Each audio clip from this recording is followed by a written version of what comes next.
Mark Pearson. Thank you, Mr. President. 23 different drugs that have been banned at the Olympic Games are being force-fed to New South Wales greyhounds.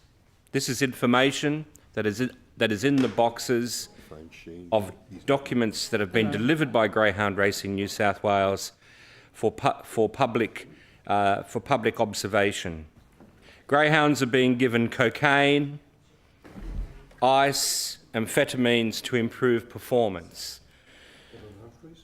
The speakers read several descriptions of greyhounds running in a race, gaining a place, collapsing, thrashing about in an area, fitting and dying.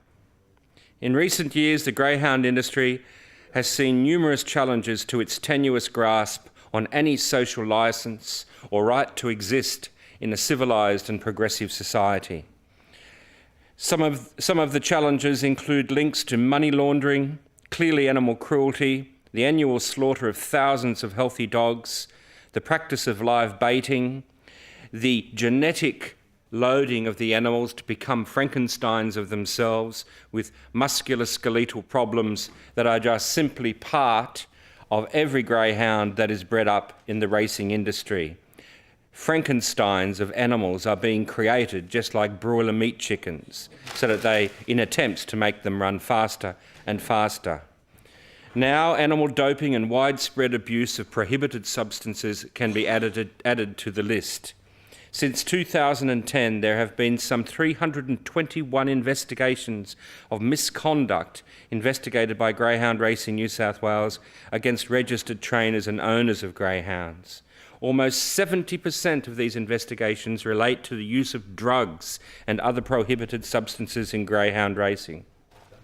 In some of the cases where criminal guilt has been established, the substances used on greyhounds are the illicit drugs of addiction that cause so many problems facing families in Australia today, including cocaine, morphine, crystal meth or ice, and amphetamines and speed.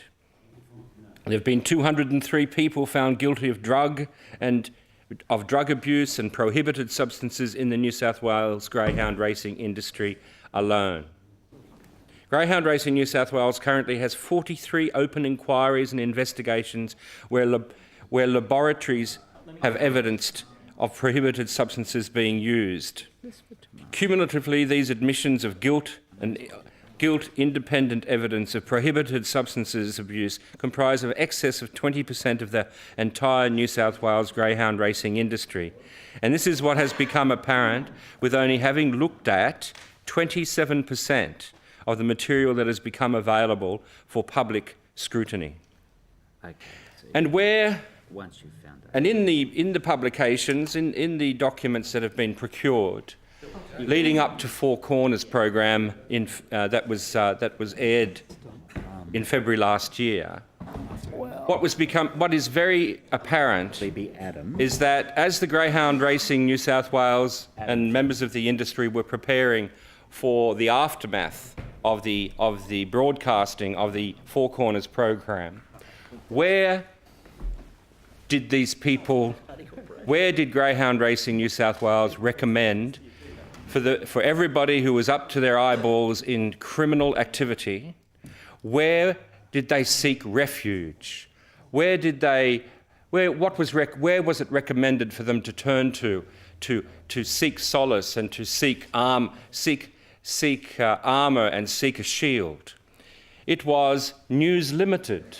It is clear, absolutely clear, that who do you go to when you're in this situation and try to get an out, try to find a way of digging yourself out of a totally unacceptable situation of being embroiled in criminality? You go to News Limited. The other recommendation is that you go to Ray Hadley at 2GB. They are specifically recommended resources avenues in order to turn to in order to try and protect yourself from what is going to come after the broadcast, and you will have to answer to the community as to whether you have a social licence to undertake the activities in the greyhound industry. The honourable member's time has expired. The